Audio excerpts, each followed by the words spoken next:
ये जो व्यवस्था बनाने का प्रयास शुरू किया है, जब ये व्यवस्था बनेगी तो नाली गली बने या चाहे मत बने, स्कूल अस्पताल जब सुधरेगा तब सुधरेगा, लेकिन 1 साल के अंदर, इसको याद रखिएगा, साल भर के अंदर जितने आपके घर के लोग बाहर गए हैं मजदूरी करने और जो आपके घर के बच्चे बेरोजगार बैठे हैं, सभी के लिए 12 से 15 हजार रुपया का रोजगार का व्यवस्था यही बिहार में आपको करके देंगे। बहुत आदमी कह रहा है ए झूठो बोल रहे हैं, कैसे होगा? अभी हम आपको वो भी बताएंगे कैसे होगा।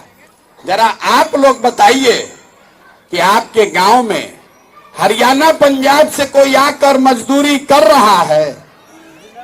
अरे हरियाणा पंजाब से कोई आकर मजदूरी कर रहा है? गुजरात महाराष्ट्र से कोई आकर सीतामढ़ी में नौकरी कर रहा है?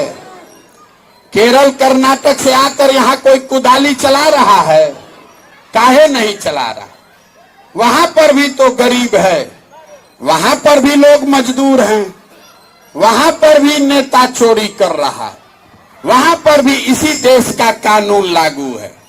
लेकिन इतना व्यवस्था हर राज्य में हो गया है कि किसी भी आदमी को 10-12 हजार रुपया के रोजगार मजदूरी के लिए अपना घर परिवार गांव छोड़कर बाहर नहीं जाना पड़ता है।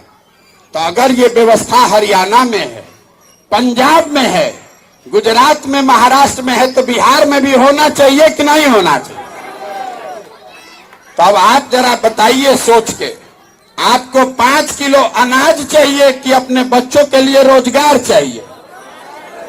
सबको बताना है रोजगार की 5 किलो अनाज, पढ़ाई चाहिए कि अपना जात का नेता चाहिए? तो इतने बात याद रखिए, अगली बार वोट नेता को देखकर नहीं, अपने बच्चों का चेहरा को देखकर देना है। और वोट का कीमत है रोजगार और पढ़ाई। अभी दिवाली आ रहा है, दिवाली में लक्ष्मी जी को बुलाने के लिए क्या करते हैं? सबसे पहले, पूजा से पहले भी झाड़ू लेके सफाई करते हैं। तो जितना नेता आपको लूट के कंगाल बनाया है, चाहे आपके जात का है कि धर्म का, अगर कंगाली खत्म करना है, लक्ष्मी जी को घर में बुलाना है, तो अपने जात का हो कि धर्म का, झाड़ू लेकर सबको पहले बाहर भगाइए, तभी सुधरेगा। अन्यथा आपके बच्चों का जीवन इसी भिखारी में बीतेगा।